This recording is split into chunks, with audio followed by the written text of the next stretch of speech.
నమస్కారం. ఈ వీడియోలో మనం భిన్నాల భావనను సంతోషంగా మరియు ఆనందకరమైన రీతిలో బోధించే పద్ధతులను చూద్దాం. ఉపాధ్యాయులు ఎలా బోధించాలో మరియు పిల్లలు దాన్ని ఎలా నేర్చుకోవాలో కూడా చూద్దాం. ఈ వీడియో యొక్క లక్ష్యం భావన యొక్క స్పష్టత మరియు విధాన పటిమ. ఈ రెండు లక్ష్యాలను పిల్లలలో ఎలా తీసుకురావచ్చు అనేది మనం పరిశీలిస్తాం.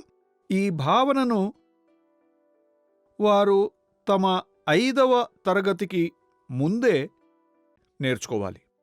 ఎన్సీఈఆర్టీ సిలబస్ ప్రకారం భిన్నాల భావన యొక్క పరిమాణాలు ఈ విధంగా ఉన్నాయి.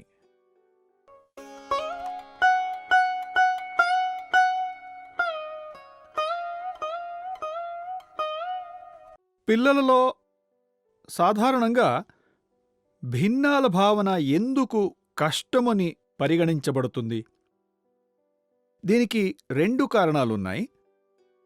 పిల్లలు భాగాహారంను బాగా అర్థం చేసుకోకపోవడం. అంటే ఒక భాగాహారం సమస్యను వారికి ఇస్తే ఎక్కాలు వారి మనసులలో కనిపిస్తాయి. భాగాహారం అంటే ఏమిటి అని తెలియకుండా విభజన చేయడం. ఇంకొక విషయం భిన్నాల భాషను అర్థం చేసుకోకపోవడం. అంటే భిన్నాల భాష తెలియకుండా నేను పూరం, లవం మొదలైన పదాలను ఉపయోగిస్తే పిల్లలకు భిన్నాల భావన అర్థం కాదు. ఇది తెలియకుండా భిన్నాల గురించి ఇతర భావనను నేర్పడం. ఇప్పుడు పిల్లలకు భిన్నాల భావనను బోధించేటప్పుడు ఉపాధ్యాయులు అనుసరించాల్సిన రూపురేఖలు లేదా ఫ్రేమ్వర్క్ పరిశీలిద్దాం. భాగాహారం భావన ఏముందో దాని యొక్క కొనసాగింపు అంటే భిన్నాలు. అంటే నేను భిన్నాల భావనను బాగా నేర్చుకోవలసి వస్తే భాగాహారపై నాకు లోతైన అవగాహన ఉండాలి. ఇంకొక ముఖ్యమైన అంశం భిన్నాల భాష. ఈ పరిభాష బాగా నేర్చుకోకపోతే లేదా భిన్నాల భాషలో ఒకరు సరిగ్గా వ్యక్తపరచలేకపోతే పిల్లలు భావనను అర్థం చేసుకోవడం చాలా కష్టం. మరియు భిన్నాలను ఒక నిర్దిష్ట పద్ధతిలో బోధించాల్సిన అవసరం లేదు. ఈ భావనను నేర్పడానికి మనం వివిధ పద్ధతులను ఉపయోగించవచ్చు. మనం భిన్నాలను నేర్చుకున్నప్పుడు ఇచ్చిన ఒక వస్తువును ముక్కలు చేయడం, సమాన భాగాలుగా విభజించడం. అంటే భిన్నాలలో విభజన అనే పదం అంటే సమాన భాగాలుగా విభజించడం. ఉదాహరణకు ఒక గాజు లేదా స్లాబ్ అద్దం కింద పడి ముక్కలుగా విరిగిపోతే అది విభజించబడుతుంది, కానీ అది సమానంగా విభజించబడదు. మనం పూర్తి వస్తువును సమాన పరిమాణంలో విభజించినప్పుడు ఆ సమాన విభజనలు ఆ పూర్తి వస్తువు యొక్క భిన్నాలు లేదా ఫ్రాక్షన్. భిన్నాలను నేర్పడానికి మీరు భాగాహారం పద్ధతిని ఉపయోగించవచ్చు. ఎందుకంటే ఉపాధ్యాయులుగా పిల్లలకు భిన్న భావనను నేర్పడానికి ముందే భాగాహారం పాఠం గురించి మంచి జ్ఞానం ఉందో లేదో అర్థం చేసుకోవడం చాలా ముఖ్యం. మరొక విషయం ఏంటంటే భిన్నాలు ఎల్లప్పుడూ ఒక పూర్తి వస్తువుతో చేయవలసిన అవసరం లేదు. సమూహంతో కూడా చేయవచ్చు. 20 నీలిరంగు రింగుల ఈ గుంపు నుంచి నేను 3 తీసివేస్తే అంటే ఈ మొత్తం 20 సమూహం నుంచి నేను 3ని తీసివేశాను. అనగా నేను సమూహం లేదా గ్రూప్ నుంచి కూడా భిన్నాలను తీయగలను. ఇప్పుడు ఇవి ఇప్పటికే సమూహం నుంచి విభజించబడ్డాయి, కానీ ఇది మొత్తం సమూహంలో ఒక భాగం. కాబట్టి మళ్ళీ నేను మొత్తం సమూహాన్ని విభజించి 20 నుంచి 5ను తీసేశానని చెప్పగలను.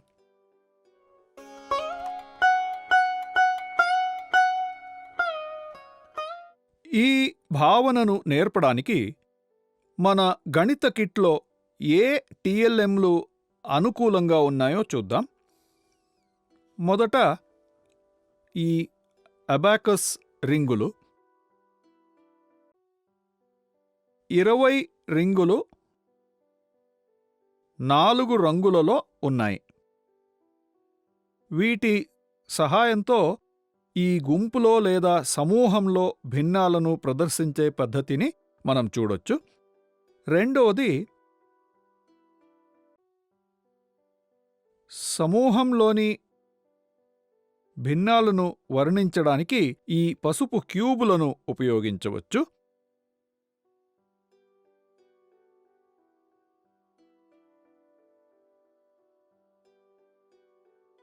మూడవది, ఈ సంఖ్య పూసలు, దీన్ని ఉపయోగిస్తాము. ఇందులో కూడా మనం దీన్ని 10 సమూహంగా తీసుకుంటే నేను 10 గుంపు నుండి 3 పూసలను తీసివేస్తాను అని చెప్పవచ్చు. అదేవిధంగా భిన్నాలను వర్ణించడానికి ఈ 50 కౌంటర్లను ఉపయోగించవచ్చు. ఇప్పుడు మనకు ఇష్టమైన టిఎల్ఎంలు లేదా టిఎల్ఎంలలో ఒకదాన్ని చూద్దాం.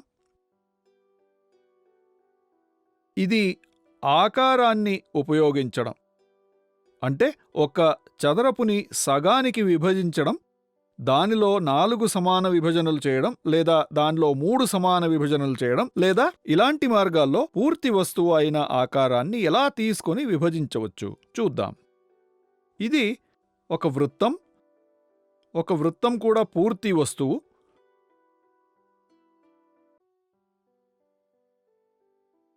దీన్ని సగం, 3వ వంతు మరియు 4వ వంతు కూడా విభజించవచ్చు. ఇవి కాకుండా భిన్న సంఖ్యలను పిల్లలకు పరిచయం చేయవలసి వచ్చినప్పుడు ఈ భిన్నాల స్ట్రిప్స్ను ఉపయోగించుకుంటాం. అవి ఇలా ఉంటాయి. ఇది భిన్నాలుగా తయారైన ఒక పూర్తి వస్తువు. ఇవి భిన్నాల పట్టికలు. అదేవిధంగా మీరు కుప్పలు లేదా సమూహాన్ని ఉపయోగించి పిల్లలకు భిన్నాల భావనను నేర్పించవలసి వస్తే దశాంశ సెట్ నుంచి 100లో ముక్కలు పిల్లలకు భిన్నాలను వర్ణించడానికి మీరు ఉపయోగించవచ్చు.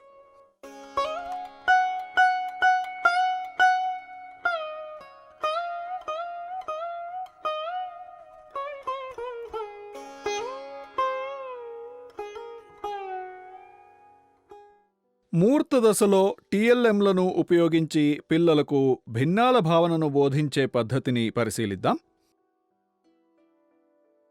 భిన్నాలను బోధించడానికి మనం ఇప్పుడు ఈ పూర్తి వస్తువును తీసుకుంటాం. ఇదేంటి? నేను దీన్ని నీటిలో ముంచి అంటించుతాను. ఇది ఏ ఆకారం?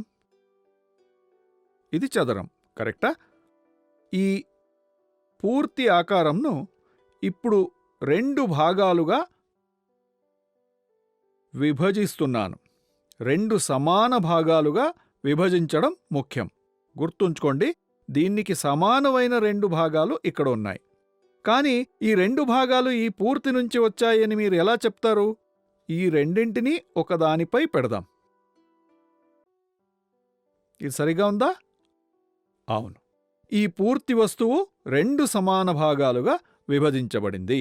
అంటే ఈ పూర్తి వస్తువు 2 సమాన విభజనలతో మనం ఎన్ని సమాన భాగాలు చేశాం?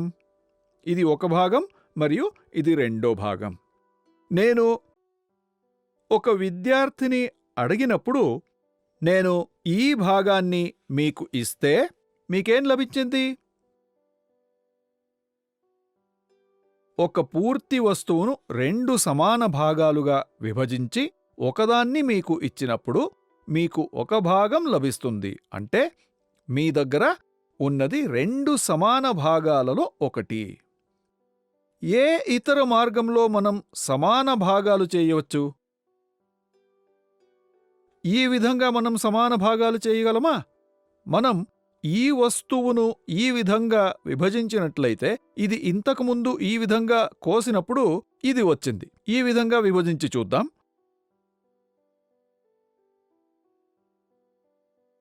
మనం దీన్ని చూసి ఇది ఒక పూర్తి వస్తువు యొక్క 2 భాగాలు కాదా అని చూడవచ్చు. కాబట్టి ఈ విభాగాలు కనిపిస్తాయి. వీటిని ఇక్కడ ఉంచుతాను. కాబట్టి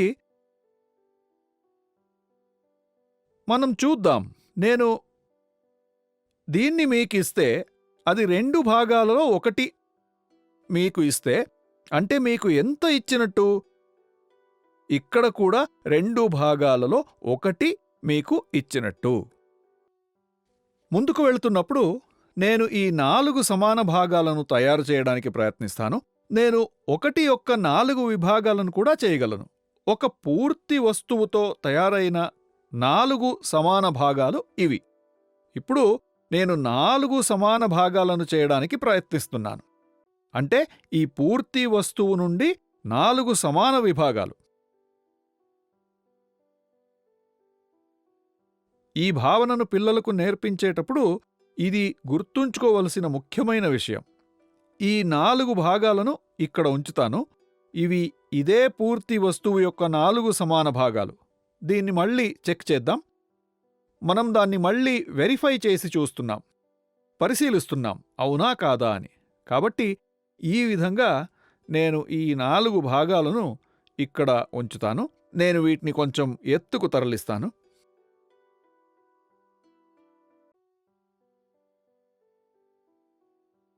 అందువల్ల అదే పూర్తి వస్తువును ఈ విధంగా విభజించవచ్చు. అలాగే ఈ విధంగా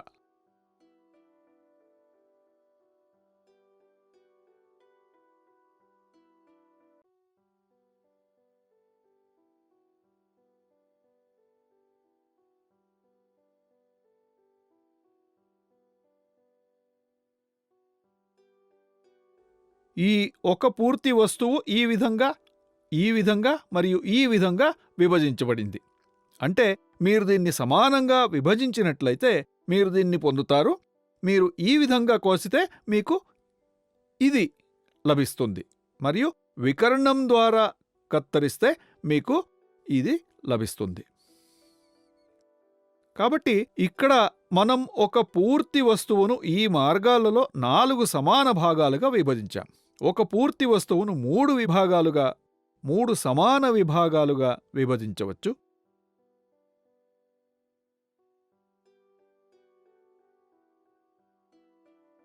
ఇప్పుడు ఈ 3 భాగాలను మరియు ఈ 2 భాగాలను చూడండి. అంటే ఈ రెండిటిని ఈ విధంగా చేయవచ్చు, లేదా ఈ విధంగా కూడా విభజించవచ్చు. ఉదాహరణకు నేను నా పుట్టినరోజు కేక్ ఈ విధంగా లేదా ఈ విధంగా కత్తిరించినా పర్వాలేదు, నాకు లభించేది సగం మాత్రమే.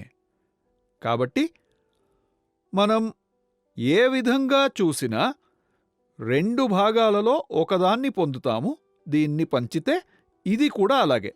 మీరు ఎలా చేసినా కూడా మీకు సగం వస్తుంది. ఇక్కడ ఒక ప్రశ్న ఉంది. ఇవి ఈ పూర్తి వస్తువు యొక్క 2 సమాన భాగాలు మరియు ఇక్కడ ఒకే పూర్తి వస్తువు యొక్క 4 సమాన భాగాలు. కాబట్టి మీరు దీన్నుంచి నాకు ఒకటిస్తే ఇది 2లో 1 భాగం. మీరు దీన్నుంచి నాకు ఒకటిస్తే ఇది 3వ వంతు. కాబట్టి దీంతో మనం తెలుసుకున్నాము, మీరు ఒక పూర్తి వస్తువును సమాన భాగాలుగా విభజించినప్పుడు నాకు ఇవ్వబడిన లేదా నేను తీసుకున్న భాగాన్ని ఎలా వర్ణించాలో మనకు తెలుసు.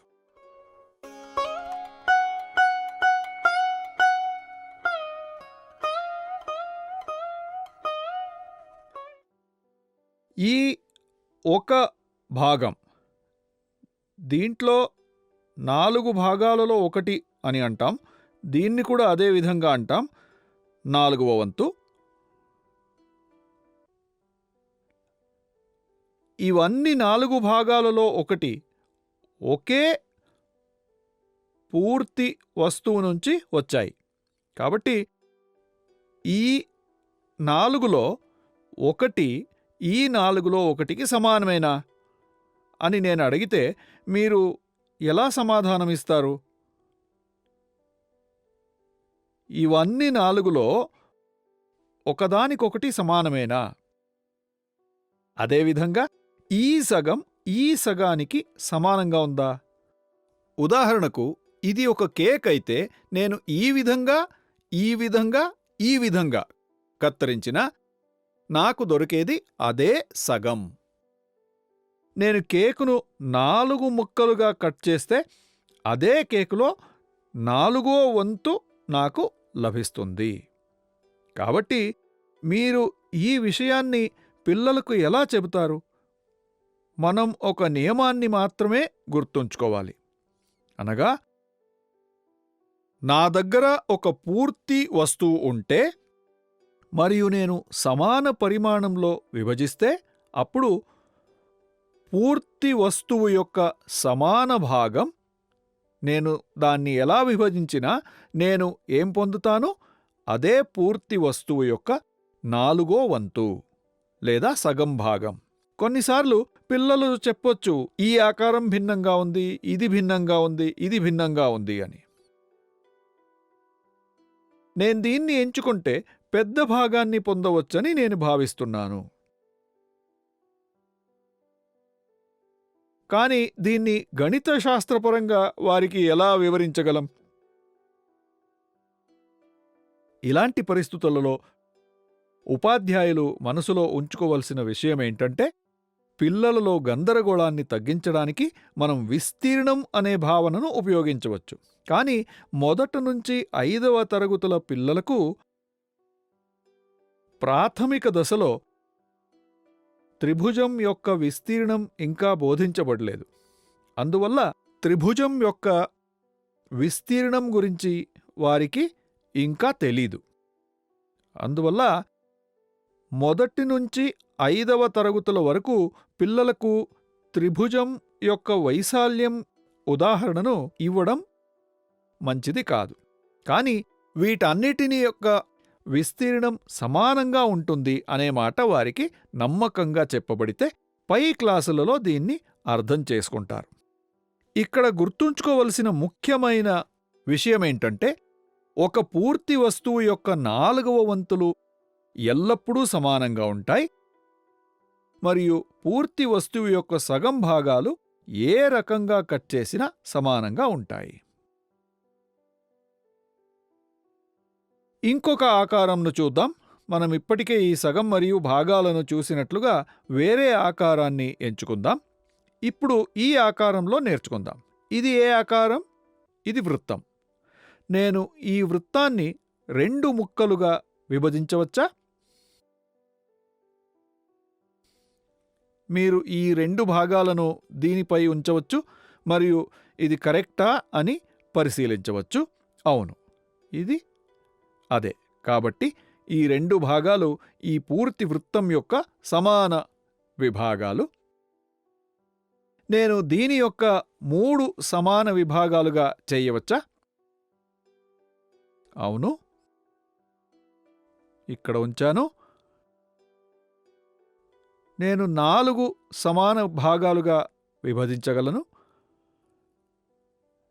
ఇక్కడ 4 సమాన భాగాలు ఉన్నాయి. ఇవి ఒకే పూర్తి వృత్తం యొక్క సమాన విభాగాలు అని మీరు తిరిగి తనిఖీ చేయవచ్చు. అవును, ఒకే వృత్తం 4 భాగాలుగా విభజించబడింది. 4 సమాన భాగాలు.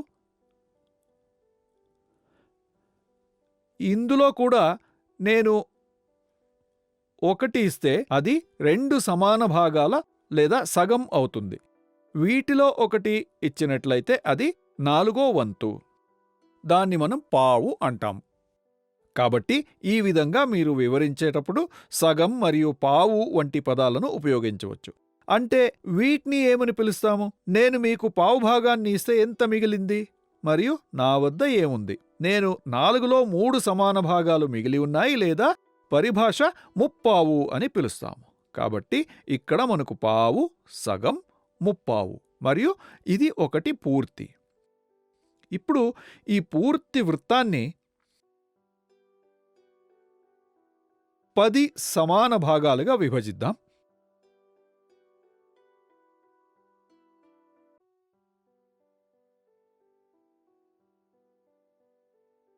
అదే వృత్తాన్ని 10 సమాన భాగాలుగా విభజించాను. మీరు దీన్నుంచి నాకు 3 ఇస్తే దీని అర్థం 10లో 3 ఇవ్వబడింది, లేదా 10 సమాన భాగాలలో 3 భాగాలు నాకు ఇచ్చారు.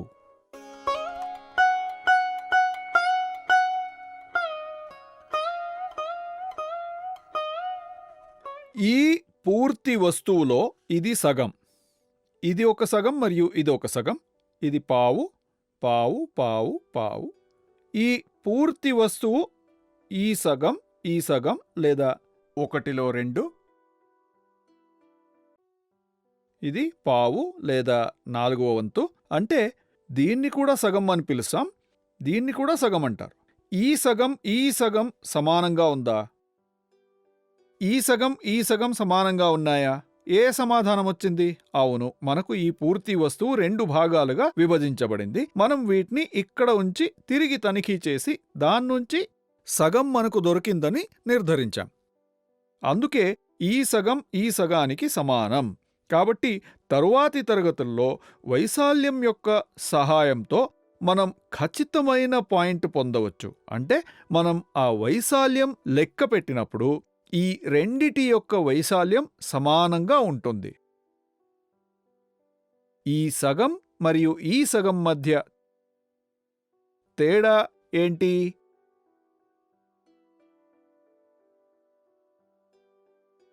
ఇవి సమానంగా ఉన్నాయా లేదా భిన్నంగా ఉన్నాయా? సమాధానం ఈ సగం ఈ పూర్తి వస్తువుకి, ఈ సగం ఈ పూర్తి వస్తువులో సగం మరియు ఈ సగం ఈ పూర్తి వస్తువులో సగం. ముందుకు వెళ్తున్నప్పుడు ఈ పావు మరియు ఈ పావు సమానంగా ఉన్నాయా? ఇది పావు ఈ పూర్తి వస్తువు యొక్క పావు లేదా 4వ వంతు. అంటే ఈ పావు ఈ పూర్తి వస్తువు నుంచి వచ్చింది. ఈ పావు ఏముంది? ఈ పావుకి సమానం అవడం కుదరదు. ఎందుకంటే ఈ 4వ వంతు ఈ పూర్ణ వస్తువు నుంచి, ఈ 4వ వంతు ఈ పూర్ణ వస్తువు నుంచి వచ్చింది.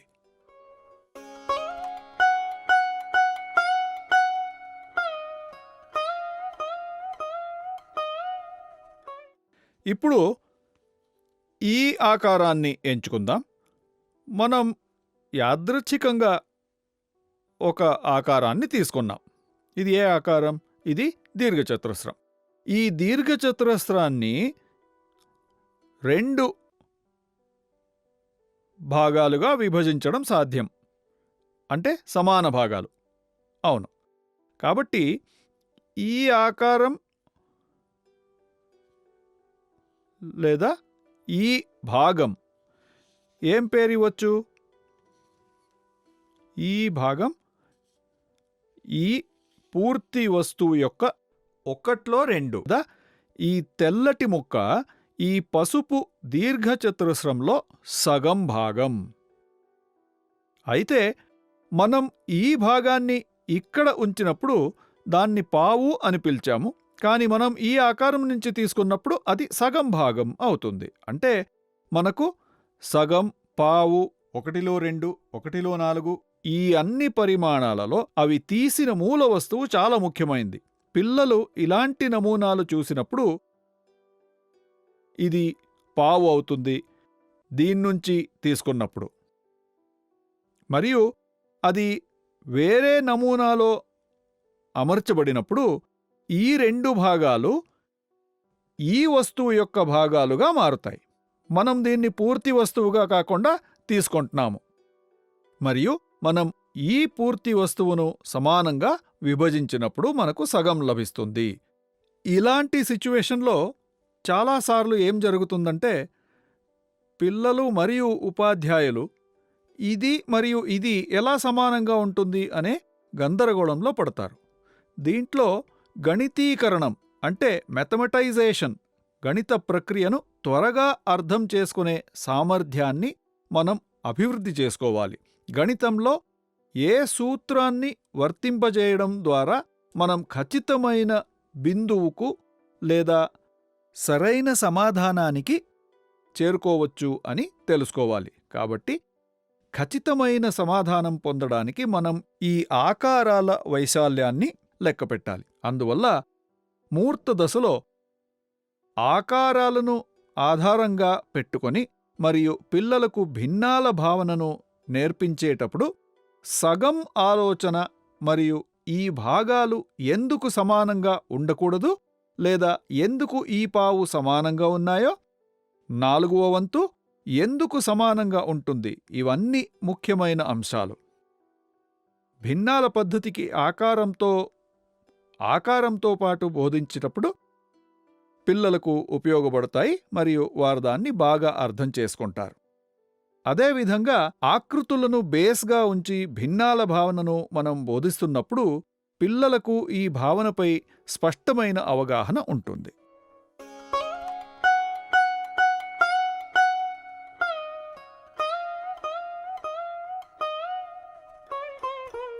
ఇప్పటి వరకు ఆకారాల్ని వాడుతూ భిన్నాలను వర్ణించే పద్ధతిని చూశాము. ఇప్పుడు భిన్నాల సంఖ్యలను చూపించే పద్ధతులను పరిశీలిద్దాం. ఇక్కడ మనకు ఒక పూర్తి వస్తువు ఉంది. మనం భిన్నాల సంఖ్యలకు వెళ్తున్నందున సంఖ్యలు మరియు అంకెల్లోని భిన్నాలను సూచించవలసి వస్తే 1 ఒక పూర్తి వస్తువు. నేను ఈ వస్తువుతో ఏం చేయాలి? దాన్ని భిన్నంగా చూపించాలి. 2 భాగాలుగా విభజించాను. దాన్ని 2 భాగాలుగా విభజించినప్పుడు భిన్న ఆకృతులను ఉపయోగించి భిన్నాలను చూశాం. అక్కడ ఉపయోగించిన పదాలేంటి? 2 భాగాలలో 1. 2 భాగాలలో నుంచి 1 ఇచ్చాను. ఇప్పుడు నేను దీన్ని ఒక విద్యార్థికి ఇచ్చి నేను మీకు ఎన్ని భాగాలనిచ్చాను అని అడిగితే విద్యార్థి సమాధానం చెప్పే ముందు కూడా ఒక ప్రశ్న అడగాలి. సార్, మీరు దీన్ని ఎన్ని సమాన భాగాలుగా విభజించారు? దయచేసి సమాధానం చెప్పండి. కాబట్టి నేను సమాధానం ఇస్తున్నాను. నేను ఇందులో 2 సమాన విభాగాలుగా చేశాను. అందువల్ల మీకు 1లో 2 సమాన భాగాలు లభిస్తాయి. ఎన్ని సమాన భాగాలుగా తయారు చేయవచ్చో చూద్దాం. దీన్ని 3 సమాన భాగాలుగా విభజించవచ్చు కదా?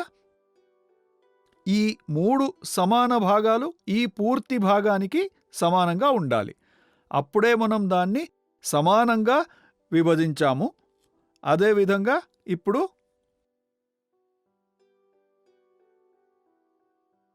ఎన్ని సమాన భాగాలు? 1, 2, 3, 4. మనం 4 సమాన భాగాలను చేశాం. కాబట్టి ఇప్పుడు ఇక్కడ ఎన్ని సమాన భాగాలు చేశాం చూద్దాం. 1, 2, 3, 4, 5. 5 సమాన భాగాలు. దీనికి 1లో 5, 5వ వంతు. నేను 2 ఇస్తే 2లో 5. ఇది 1లో 5వ వంతు, ఇది 2లో 5వ వంతు.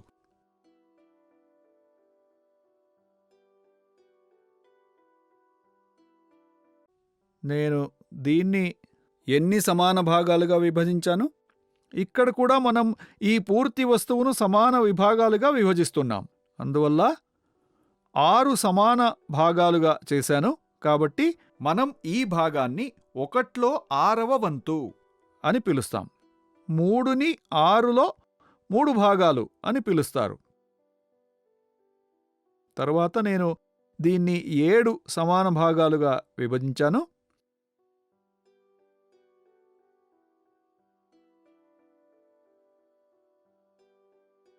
ఇక్కడ 8 సమాన విభాగాలు చేశాను.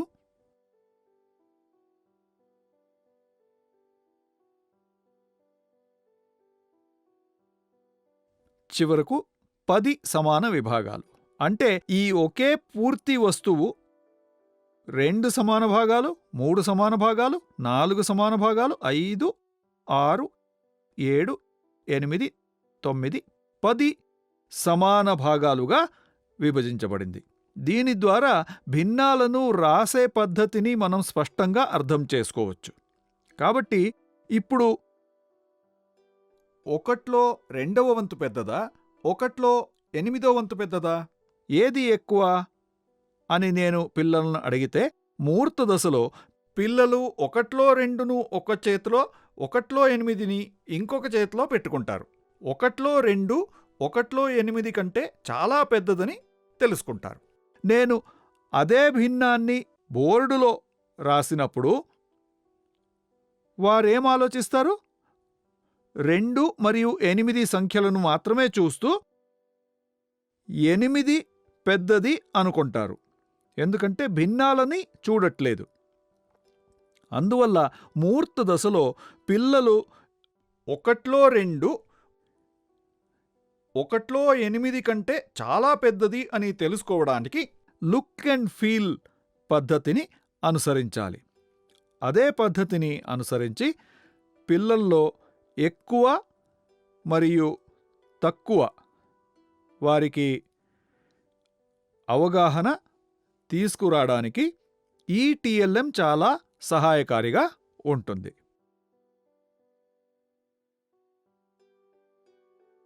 మనం దీన్ని ఈ విధంగా ఏర్పాటు చేస్తే పిల్లలు ఈ భావనను బాగా అర్థం చేసుకుంటారు. మనం దీన్ని ఈ నమూనాలో అమర్చినప్పుడు పిల్లలు ఒకట్లో 8 ఒకట్లో 2 కన్నా చిన్నది అని తెలుసుకున్నారు. లేదా 9వ వంతు 10వ వంతు కన్నా చిన్నదా పెద్దదా తెలుసుకుంటారు. 9లో 1 కన్నా ఎక్కువ తక్కువ మనం చూడవచ్చు. మనం మూర్త దశ అని చెప్పినప్పుడు ఇది వస్తువులను తాకడం, వాటిని అనుభూతి చెందడం మరియు ఒకదానికంటే మరొకటి పెద్దదని విశ్లేషించడం. కాబట్టి మూర్త దశలో మనం ఈ భిన్నాల సంఖ్యలను రాసేటప్పుడు అంటే మనం ఈ ఒక వస్తువును విభజించాము. అందువల్ల దీన్ని భిన్నాల సమస్యగా పరిగణించకూడదు. ఎందుకంటే ఇది మూర్త దశ, ఆట ఆడే సమయం. ఆడి నేర్చుకోండి మరియు చేసి తెలుసుకోండి. కాబట్టి వారు వీటి గురించి ఆడుకోవడంతో పాటు అవును ఇది సరైనది అని విశ్లేషించుతారు. ఇది 3 సమాన భాగాలుగా విభజించబడింది మరియు అదే విధంగా ఇది 10 సమాన భాగాలుగా విభజించబడింది. కాబట్టి నేను ఈ 2 4వ వంతును తీసుకుంటే మరియు ఒక సగం తీసుకుంటే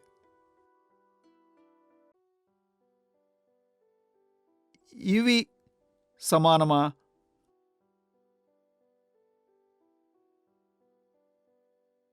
ఈ అవగాహన పిల్లలకి ఇవ్వచ్చు ఎలా చేయాలి అని. అదేవిధంగా ఈ సగానికి దీన్ని చేర్చితే ఏం జరుగుతుంది?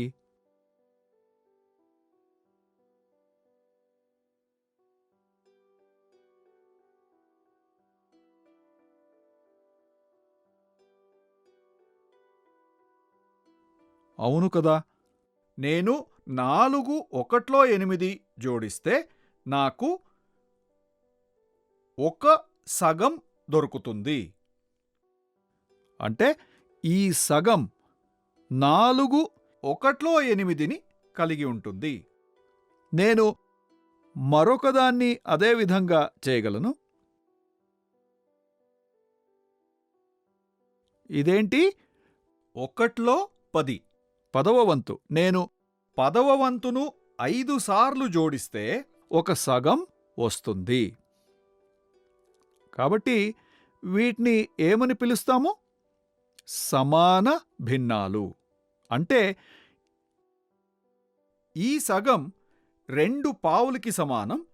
ఇదే సగం 4 8వ వంతులకి సమానం. లేదా ఈ పావు 2 ఒకట్లో 8లకు సమానం.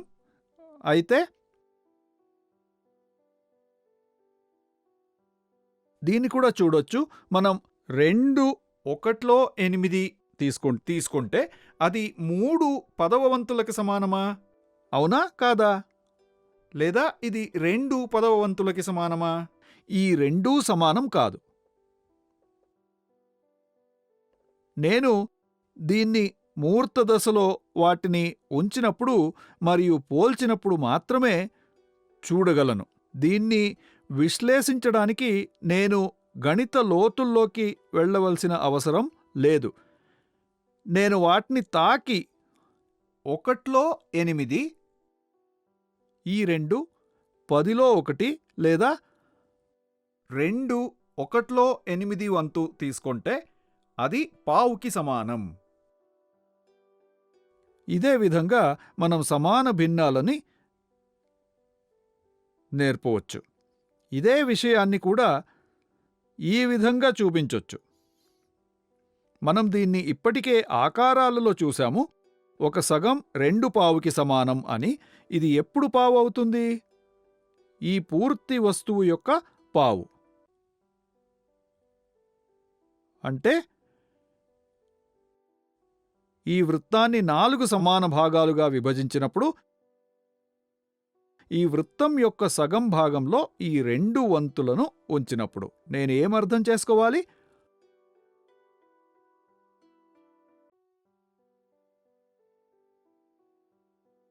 ఈ వృత్తాన్ని 4 సమాన భాగాలుగా విభజించాను. ఈ వృత్తం యొక్క సగం భాగంలో ఈ 2 వంతులను ఉంచినప్పుడు పూర్తి వృత్తం యొక్క సగం ఇక్కడ 2 పావు వృత్తానికి సమానం. ఈ 2 పావు ముక్కలు మరియు ఈ సగం సమానంగా ఉంటాయి. అదేవిధంగా ఇక్కడ మనం 2 4వ వంతుని 1 సగంతో పోలుస్తున్నాం. కాబట్టి ఇది మరియు ఇది ఒకటే కదా?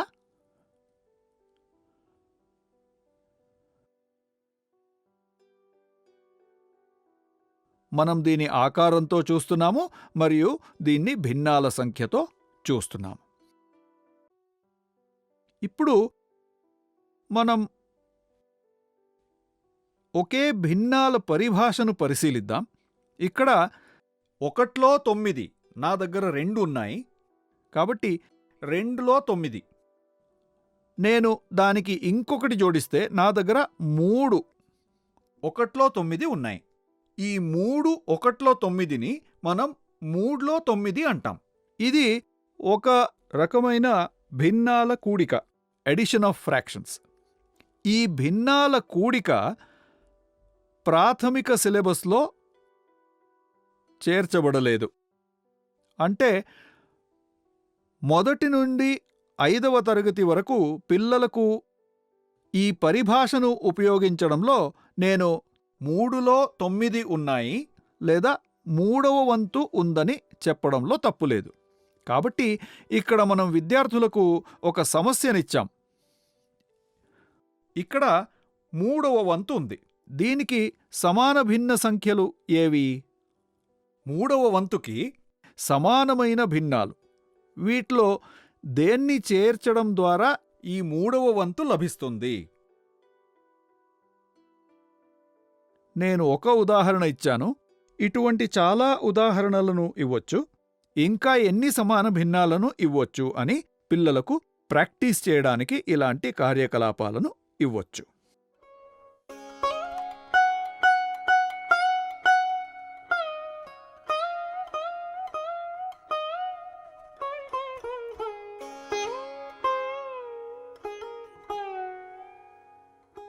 ఇప్పటి వరకు పూర్తి వస్తువు నుండి భిన్నాలను తయారు చేసే పద్ధతిని చూశాం కదా?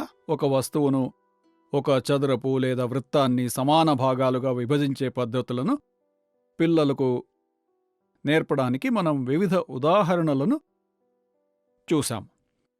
ఇప్పుడు ఇచ్చిన వస్తువుల సమూహం లేదా వస్తువుల కుప్ప నుంచి భిన్నాలను పొందే పద్ధతిని పరిశీలిద్దాం. ప్రారంభించడానికి మనందరికీ తెలిసిన ఈ అభ్యాస సాధనాన్ని తీసుకుంటున్నాము. నేను దాని నుండి ఒక సమూహం తీసుకుంటాను. ఇందులో 10 పూసలుంటాయి. ఈ 10లో మీకు 3 ఇస్తే నా దగ్గర ఎంత ఇచ్చాను? ఇక్కడ భాష లేదా పరిభాషను ఉపయోగిస్తున్నప్పుడు చాలా జాగ్రత్తగా ఉండాలి. ఇక్కడ నేను మీకు 10లో 3 ఇచ్చాను. ఇక్కడ పిల్లలు పొరపాటు చేసి ఎన్ని వచ్చినియి అన్నప్పుడు నాకు 3 వచ్చినియి అని చెప్పే అవకాశం ఉంది. మీరు భిన్నాల భావనను బోధిస్తున్నప్పుడు మీకు ఎన్నిట్లలో ఎన్ని వచ్చాయి అని నేను అడగాలి. ఇక్కడ ఉన్న 10లో నేను 3 ఇచ్చాను. అదేవిధంగా నేను మీకు 10 ఇస్తే కాబట్టి కుప్పలో ఎన్ని ఉన్నాయి? కుప్పలో 100 ఉన్నాయి. 100 కుప్ప నుండి నేను మీకు 10 ఇచ్చాను. అదేవిధంగా నేను ఒక విద్యార్థికి 20 ఇస్తే, నేను ఈ 20 పూసలనిస్తే అతను నేను 20 పూసలను తీసుకున్నాను అని చెప్పాలా? కాదు, 100 పూసల నుండి నేను 20 పూసలను తీసుకున్నాను అని చెప్పాలా? కాబట్టి నేను 1, 2, 3, 4, 5 మొత్తం 50 పూసల సమూహం తయారు చేశాను. 50 అంటే ఏంటి? ఇది సగం. ఇక్కడ ఉన్న 100 పూసలు సమానంగా విభజించబడ్డాయి. ఈ సమూహం నుండి నేను మీకు 50 పూసలనిస్తే ఈ 100 గూపు నుండి నేను మీకు 50 ఇచ్చాను. ఈ పూసలు ఇప్పుడు ఎలా కనిపిస్తున్నాయి? సమానం. ఇది 100 యొక్క ఈ సమూహం నుండి నేను మీకు ఖచ్చితమైన సగం భాగాన్ని ఇచ్చాను. అంటే 100లో 50. కాబట్టి మీకు ఖచ్చితంగా చెప్పాలంటే పూర్తి కుప్ప నుండి సగం మీకు ఇచ్చాను. అదే పద్ధతిని ఉపయోగించి మీరు ఈ గుంపు లేదా సమూహం నుండి భిన్నాల సంఖ్యలను ఎలా చెప్పవచ్చు? ఇది చేయవచ్చు. నేను వీటిలో ప్రతిదాన్ని విభజించినప్పుడు లేదా నేను సమానంగా పంచి మీకు ఒక భాగాన్ని ఇచ్చినప్పుడు ఇది నేను మీకు ఇవ్వడానికి ఎంచుకున్న ఏ సమూహమైనా ఆ సమూహంను సమానంగా విభజించి మీకు ఇస్తాను. ఇది ఒక ముఖ్యమైన విషయం. అదేవిధంగా పిల్లలకు మరొక ఉదాహరణ ఇవ్వడానికి ఈ వస్తువులను కూడా ఉపయోగించవచ్చు. దైనందిన జీవిత కార్యకలాపాలకు దగ్గరగా ఉదాహరణలు ఇవ్వడం ఎల్లప్పుడూ మంచిది. నేను ఒక దుకాణంలో పనిచేస్తున్నాను మరియు మనం జ్యామితి పెట్టెలను అమ్ముతాం. స్కూలు ఇప్పుడు ప్రారంభమవుతుంది. ఆ దుకాణంలో ఎన్ని జ్యామితి పెట్టెలు ఉన్నాయి అని నన్ను వెళ్ళి తనిఖీ చేయమని అడిగారు. ఒక రకమైన జ్యామితి పెట్టె ప్రాథమిక స్కూల్ కోసం మరియు మరొక రకమైన జ్యామితి పెట్టె హైస్కూల్ కోసం. అవి 2 రకాల జ్యామితి పెట్టెలు ఉన్నాయి. కాబట్టి పూర్తిగా 100 జ్యామితి పెట్టెలు ఉన్నాయి. ప్రాథమిక స్కూలు కోసం ఎన్ని జ్యామితి పెట్టెలు ఉన్నాయి? మనం దీన్ని 100లో 50గా తీసుకోవచ్చు, లేదా 100లో 25 లేదా 100లో 30 వంటివి ఎప్పటికీ కేటాయించబడతాయి. కాబట్టి అందుబాటులో ఉన్న స్టాక్లో ప్రాథమిక స్కూలుకు ఎన్ని కేటాయించారో మనం చూడాలి. ఈ విధంగా మనం అలాంటి నిజ జీవిత ఉదాహరణలు తీసుకుంటే ఒక సమూహం నుండి భిన్నాలను పొందే పద్ధతిని సులభంగా నేర్చుకోవచ్చు. అదేవిధంగా 50 చదరపు కౌంటర్లు, ఈ సమూహాన్ని తీసుకుందాం. నేను అడిగినప్పుడు చదరపు కౌంటర్ల ఈ కుప్పలో ఎన్ని నీలం చదరపు కౌంటర్లు ఉన్నాయి? పిల్లలు లెక్క పెడతారు మరియు 10 చదరపు కౌంటర్లు ఉన్నాయి. కాబట్టి 50 చదరపు కౌంటర్ల ఈ కుప్ప నుండి ఈ 10 నీలం రంగు కౌంటర్లు నేను మీకిస్తే నేను మీకు ఎంత ఇచ్చాను? 50 కుప్ప నుంచి నేను 10 ఇచ్చాను. అదేవిధంగా పసుపు రంగు 50 కుప్ప నుండి 10. కాబట్టి ఎంతలో ఎంత ఇస్తున్నాము? ఈ రకమైన పరిభాష చాలా ముఖ్యం. ఈ అంశాన్ని బోధించేటప్పుడు పిల్లల మనసులో లోతుగా ఉంచాల్సిన ఒక అంశం ఇది. ఈ అంశంపై మనం ఎందుకు ఎక్కువ ప్రాధాన్యత ఇవ్వాలి అంటే, ఒక సమూహం లేదా గుంపు నుండి భిన్నాలను నేర్చుకున్నప్పుడు భవిష్యత్తులో పిల్లలు భిన్నాల యొక్క భావనలను నేర్చుకోవడం చాలా సులువవుతుంది. 6వ, 7వ, 8వ వంటి అధిక తరగతులలో శాతం, దశాంశాలు, మరిన్ని భావనలు ప్రవేశపెట్టబడ్డాయి. మరియు నిష్పత్తి లేదా గ్రాఫ్ వర్ణన వంటి అంశాలు ఉన్నాయి. మరియు సమూహాలలో భిన్నాల భావనను నేర్చుకోవడం చాలా సహాయకారిగా ఉంటుంది.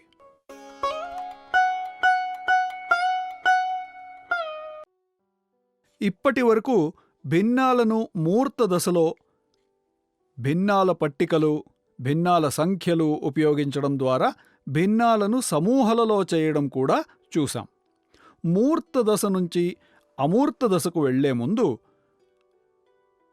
ఒక ప్రాతినిధ్య దశలో లేదా చిత్ర దశ ఒక చదరపు గడుల పుస్తకాన్ని ఉపయోగించి చిత్రదశలో చూపించే పద్ధతులను పరిశీలిద్దాం. ప్రారంభించడానికి ఒక చదరపు గడుల పుస్తకంలో నేను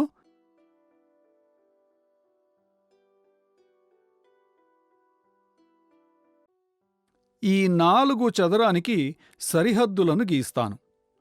ఈ చదరాల చుట్టూ నీలం సరిహద్దు ఉంటుంది.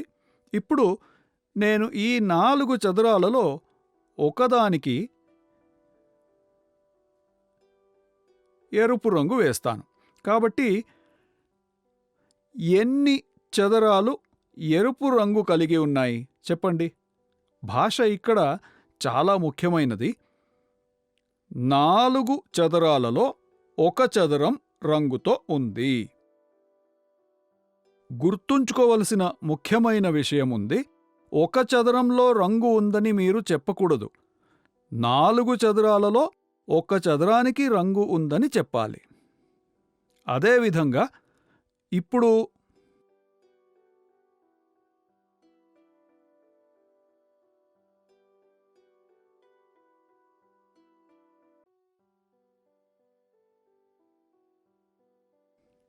ఈ 10 చదరాల చుట్టూ ఒక సరిహద్దును గీశాను.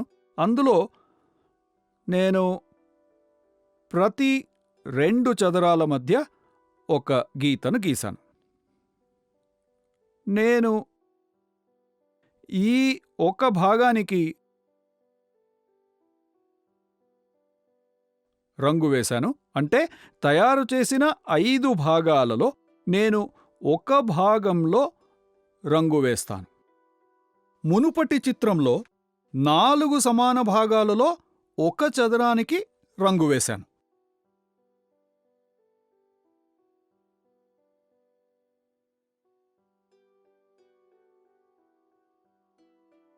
అదేవిధంగా మనం మరొక చిత్రాన్ని చూద్దాం. 1 2 3 4 5 6 7 8 9 10 10 సమాన విభాగాలు. ఈ 10 సమాన భాగాలలో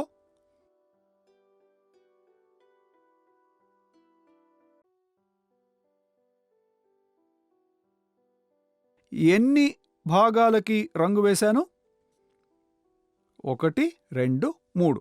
కానీ పూర్తిగా ఎన్ని సమాన భాగాలున్నాయి? 10 సమాన భాగాలు. నేను 3 భాగాలకి రంగు వేశాను. మీరిక్కడ చూసినట్లు ఈ వీడియోలో భావనను పిల్లలకు బోధించేటప్పుడు దీని యొక్క నిర్వచనం అంటే ఇది లవం మరియు పూరం. ఈ భావన వారికి నేర్పిన తర్వాత లేదా వారికి స్పష్టంగా అర్థమవుతుంది అనిపించిన తర్వాత పిల్లలకు నేర్పించాలి. భిన్నాల భావన ఇప్పటికే నేర్చుకోవటానికి కఠినమైనది కనుక ఇది బోధన యొక్క సరైన పద్ధతి. భావన పరిచయం చేయడానికి ముందే అంటే భావన పరిచయం వాళ్ళకి చేసి ముందే పూరం మరియు లవం లాంటి పదాలు వారికి కొత్తవి అయితే టీచర్ ఈరోజు మనకు కొత్త భావనను పరిచయం చేస్తున్నప్పటికే వాళ్ళేమనుకుంటారంటే మనకు కొత్త విషయం వచ్చింది, అందులో చాలా కొత్త పదాలు ఉన్నాయి మరియు నేను చెయ్యలేకపోతున్నాను అని వారు భావిస్తారు. ఏది లవం అంటే దీంట్లో ఏది లవం ఏది పూరం అంటే ఒక విద్యార్థికి బోధించేటప్పుడు ఇక్కడ ఎన్ని ఉన్నాయి, ఎన్ని రంగులు చేశాను, ఎన్ని ఇచ్చాను మరియు ఎన్ని తీసుకున్నాను, మరియు పిల్లలను అర్థం చేసుకోవడానికి కొన్ని క్రియలు లేదా చర్య పదాలను వర్బ్స్ ఉపయోగించడం ద్వారా నేను అందుకున్న వాటిని లేదా రంగులో ఉన్న వాటిని పై భాగంలో రాసినట్లు మరియు సమానంగా విభజించబడిన మొత్తం సమాన భాగాల సంఖ్య కింద రాయబడిందని వారికి చెప్పడం. ఇది చాలా ముఖ్యమైనది.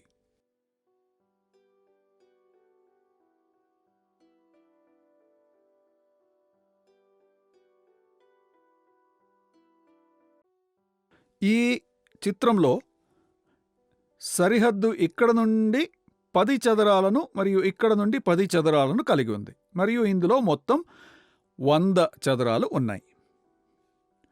ఇప్పుడు నేను ఈ కొన్ని చదరాలను గుర్తించి వాటికి ఎరుపు రంగును ఉపయోగించడం ద్వారా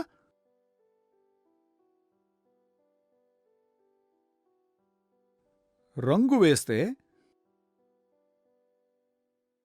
ఎన్ని చదరాలు రంగులను కలిగి ఉంటాయి? నేనేం చేశాను? ఇచ్చిన 100 చదరాలు నేను 25 చదరాలను రంగుతో నింపాను. ఇవన్నీ పిల్లలకు బోధించేటప్పుడు భిన్నాలను వర్ణించే వివిధ పద్ధతులు. కాబట్టి ఇక్కడ నేను రంగులకి మరియు మొత్తం సమాన భాగాల మధ్య ఒక గీతను గీస్తే మనం ఇక్కడ ఒక భిన్నం యొక్క రూపాన్ని చూడవచ్చు. ఈ విషయాన్ని విద్యార్థులకు తెలియజేయవచ్చు. ఇలా నేను ఈ అన్ని సంఖ్యల మధ్య ఒక గీతను గీస్తే ఇవి సమానమైన భాగాలుగా మారుతాయి మరియు ఇవి మొత్తం సమాన భాగాల సంఖ్య. మీరు గమనించినట్లయితే ఈ రెండింటికి 10 ఉన్నాయి. అయితే ఇక్కడ 5 సమాన భాగాలను పొందడానికి 2, 2, 2, 2, 2 5 సమాన భాగాలుగా చేశాను.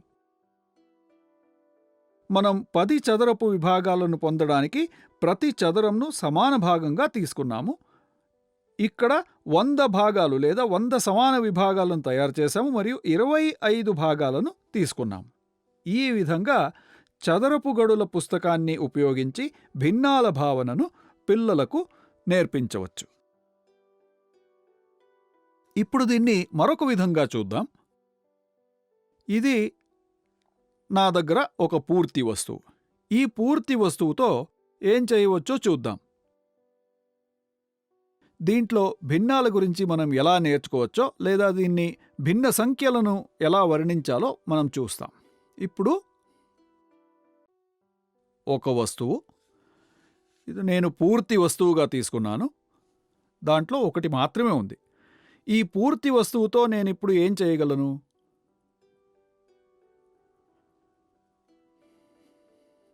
ఇక్కడ ఒక గీతను గీయొచ్చు మరియు దీన్ని 2 భాగాలుగా విభజించగలను.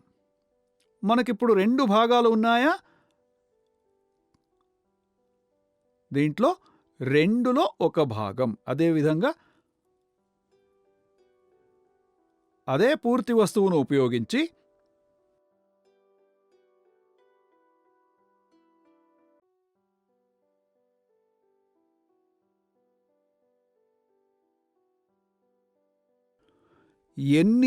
ఇప్పుడు ఎన్ని భాగాలు ఉన్నాయి?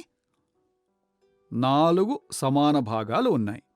4 సమాన భాగాలలో ఇది ఒక విభజన మరియు మన దగ్గర మొత్తం ఎన్ని ఉన్నాయి? 1, 2, 3, 4. కాబట్టి ఈ ఒక విభజన 4 భాగాలలో 1. అదేవిధంగా ఇది 4లో 1, ఇది ఇంకొకటి. కాబట్టి ఇవన్నీ సమాన భాగాలు. ఈ సమాన భాగాలని కలిపి ఉంటే మనకు ఈ పూర్తి వస్తువు లభిస్తుంది కదా. కాబట్టి అదే పద్ధతిని ఉపయోగించి దీన్ని ఎంత దూరం తీసుకెళ్ళొచ్చు?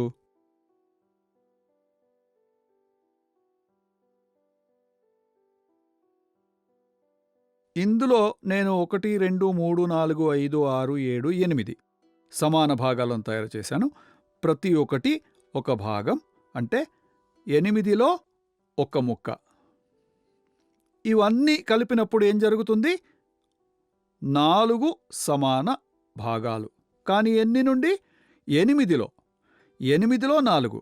అంటే 8లో 4 ఇది సగానికి సమానం.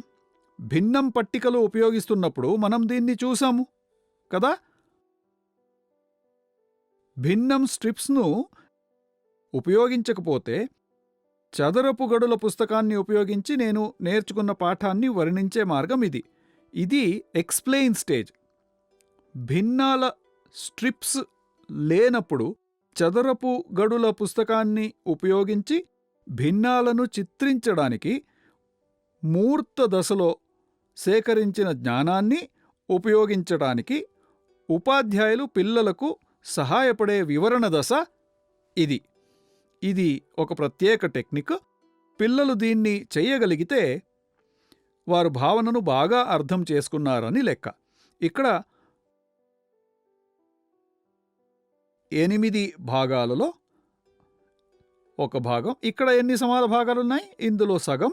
మనం ఇక్కడ 16 సమాన భాగాలను తయారు చేశాం మరియు వీటిని 16లో 1. ఇలాగా భిన్నాలను వర్ణించటానికి చదరపు గడుల పుస్తకాన్ని ఉపయోగించడం గురించి పిల్లలలో అవగాహన తీసుకురావడానికి మనం అనుసరించే పద్ధతులు ఇవి. అంటే పద్ధతులను ఉపయోగించి పిల్లలకు భావన యొక్క స్పష్టతను సాధించడానికి మనం ప్రయత్నిస్తున్నాం. కాన్సెప్ట్ క్లారిటీ ఇవ్వడానికి ప్రయత్నిస్తున్నాం. దైనందిన జీవితంలో దీన్ని ఎలా అన్వయించాలో చూద్దాం. వీటిని మన సాధారణ భాషలో ఏమని పిలుస్తాం?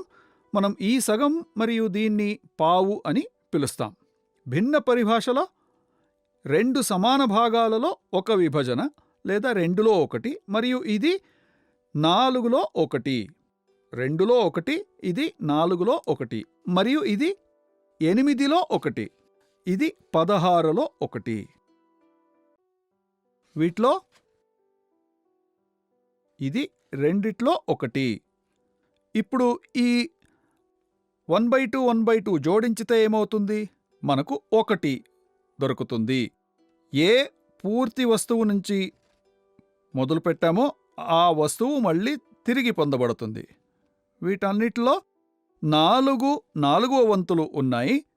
అంటే అది కలిపితే మనకు 4 4వ వంతులని జోడిస్తే మనకు 1 వస్తుంది. మరియు దీన్ని భాగాహారం సూత్రంలో చూసాం.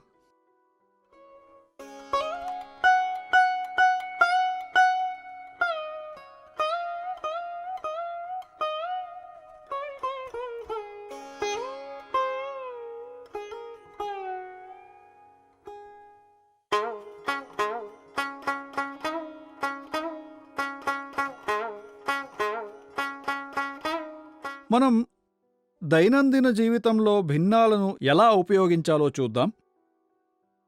నా స్కూల్లో 50 మంది విద్యార్థులు ఉన్నారు. 50 మంది విద్యార్థులలో 25 మంది అమ్మాయిలు ఉన్నారు. కాబట్టి నా స్కూల్లో ఉన్న అమ్మాయిల సంఖ్యను భిన్నంగా చెప్పవలసి వస్తే ఎలా చేయగలను? సమాధానం, మొత్తం 50ను 2 తోటి విభజించారు. అంటే 25 + 25 అంటే 50. అంటే నేను 50ని 2 భాగాలుగా విభజించినప్పుడు ఒక భాగం అమ్మాయిలది. అంటే బాలికలు సగం భాగాన్ని ఏర్పరుస్తున్నారు. సగం, పావు వంటి పదాలను ఉపయోగించకుండా మనం దాన్ని వర్ణించవలసి వస్తే దాన్ని భిన్నంగా చెప్పగలం.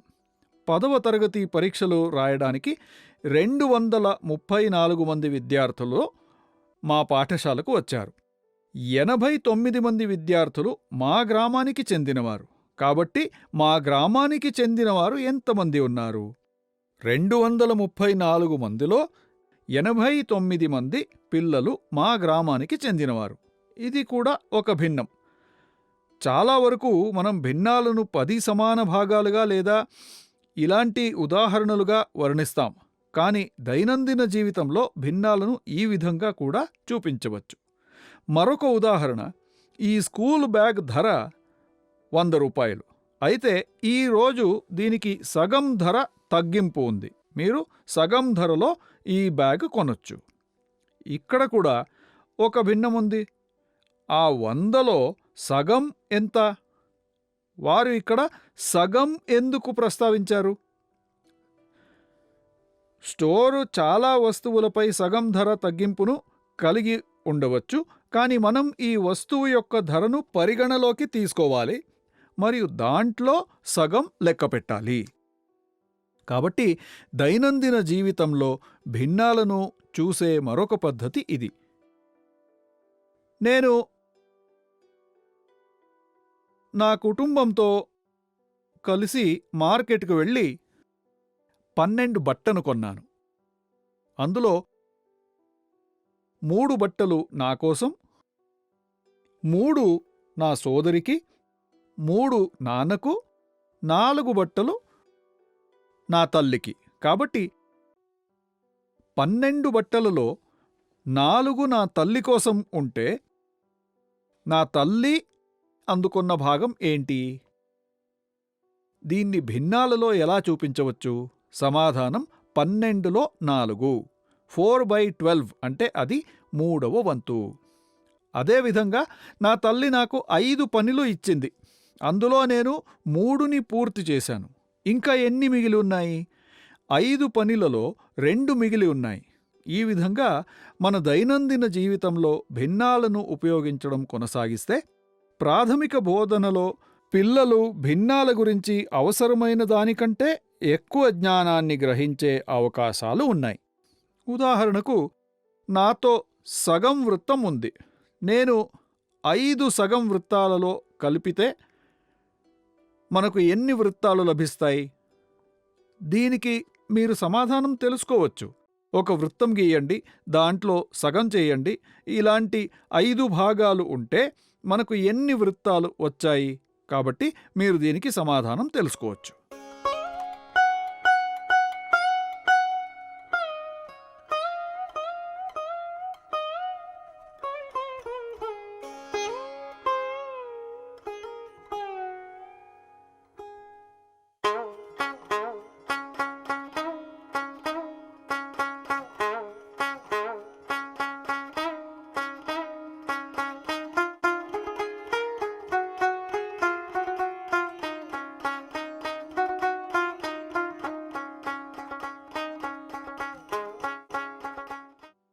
ఇప్పుడు మనం పిల్లలలో భిన్నాల గురించి అపోహ లేదా అపార్థాలు ఎందుకు ఉంటాయి, ఎందుకు అని కారణాలను పరిశీలిద్దాం. మొదట, ఈ పాఠం సమయంలో కొన్నిసార్లు ఉపాధ్యాయులు ఏ అపోహను నేర్పించవచ్చో మనం చూడబోయేది. మొదట, ఒక పూర్తి వస్తువును దృష్టిలో ఉంచుకుని భిన్నాల భావన ఎల్లప్పుడూ బోధించబడాలి. పిల్లలకు బోధించడానికి ఆధారంగా పరిగణించాలా? లేదా ఈ భావనను పిల్లలకు నేర్పడానికి వివిధ పద్ధతులను ఉపయోగించవచ్చు. భిన్నాలను వర్ణించడానికి మీరు కుప్పలు లేదా సమూహాలను ఉపయోగించవచ్చు. మనం వారికి చెప్పగలం. అలా కాకుండా భిన్నాల భాష పిల్లలకు ఎలా నేర్పాలి? ఇది కూడా ఒక ముఖ్యమైన అంశం. ఈ బేసిక్స్ యొక్క ప్రాముఖ్యతను అర్థం చేసుకోకుండా మీరు భిన్నాలను ఎలా చదవాలో నేర్పిస్తుంటే లేదా పిల్లలకు దాని నిర్వచనాన్ని నేర్పడానికి ప్రయత్నిస్తుంటే భావన యొక్క ప్రాథమికాలను అర్థం చేసుకోవడానికి ముందే పిల్లలకు భాష లేదా పరిభాషను పరిచయం చేయడం పిల్లలకు చాలా కష్టతరం చేస్తుంది. మరియు చాలాసార్లు భిన్నాల యొక్క ప్రాథమిక జ్ఞానం కాకుండా సరి కాని మిశ్రమ భిన్నాలు వంటి భిన్నల రకాల భిన్నాలను బోధించడం కొన్నిసార్లు అపోహకు దారితీస్తుంది. పిల్లలలో అపోహ ఎప్పుడు వస్తుంది? లవం మరియు పూరం గురించి తెలియకపోయినప్పుడు. దైనందిన జీవితంలో భిన్నాల అవసరమేంటి? ఇది ఎక్కడ ఉపయోగపడుతుంది? దైనందిన జీవితంలో, నిజ జీవితంలో దీని గురించి తెలియకపోవడం. అర్థం, నిజ జీవిత ఉదాహరణ ఇవ్వకుండా లేదా గణితం చేయకుండా బోధించడం తప్పు మార్గం. మరి భిన్నాలను పోల్చడం, ఎందుకంటే సంఖ్యలు వేరే విధంగా ఉంటాయి. భిన్న సంఖ్యలు వేరే విధంగా ఉంటాయి. పిల్లలు భిన్నాలను చూసినప్పుడు వారి పాఠానికి సంఖ్య పాఠం వస్తుంది. భిన్నాలు వివిధ రకాల సంఖ్యలను కలిగి ఉన్నాయని గ్రహించడం వారికి కష్టం. కాబట్టి 2లో 1 మరియు 8లో 1ని పోల్చమని మీరు అడిగినప్పుడు, ఏది పెద్దది అని అడిగినప్పుడు వారికి 8లో 1 ఎక్కువ అంటారు. ఎందుకంటే 8 2 కంటే పెద్దది అని. ఎన్ని సమానమైనవి దాన్నుంచి 1 తీసుకోవటానికి మీరు వస్తువును తయారు చేశారా? అర్థం కాలేదు మరియు పోలిక చేయబడుతుంది. ఇది పొరపాటు. అదేవిధంగా భిన్నాల యొక్క కూడిక మరియు వ్యవకలనం విషయానికి వస్తే పిల్లలు తరచుగా గందరగోళానికి గురవుతారు. సాధారణ సంఖ్యలను జోడించడం మరియు తీసివేయడం మరియు భిన్నాల సంఖ్యలను జోడించడం మరియు తీసివేయడం మధ్య వ్యత్యాసం ఉంది. ఇది సరిగ్గా అర్థం కాకపోతే ఈ అపోహలు మరియు తప్పుడు వ్యాఖ్యానాలు సంభవిస్తాయి. కాబట్టి పిల్లల మనసుల నుండి ఈ అపోహలను మరియు తప్పుడు వ్యాఖ్యాలను ఎలా సరిదిద్దాలి? మొదట మూర్త దశలో పిల్లలు వస్తువులను ఉపయోగించుకోవాలి, భావనను అర్థం చేసుకోవాలి. తర్వాత ప్రాతినిధ్య దశలో ఒక చదరపు గడుల పుస్తకంలో అదే సాధన చేయాలి. మూర్త వస్తువులతో ఆడుకోవడం నుండి వారు కలిగి ఉన్న జ్ఞాపక శక్తిని చదరపు గడుల పుస్తకంలో ఉపయోగించాల్సి ఉంటుంది. ఎందుకంటే చదరపు గీత పుస్తకాలను కలిగి ఉన్నప్పుడు వాటికి మూర్త వస్తువులు ఉండవు. వారి వద్ద పుస్తకాలు మాత్రమే ఉంటాయి. వారు మూర్త వస్తువులతో ఆడుకునే జ్ఞాపక శక్తిని కలిగి ఉంటే మరియు చదరపు పంక్తి పుస్తకంలో అదే చూపిస్తే వారు భావనను స్పష్టంగా అర్థం చేసుకున్నారు అని లెక్క.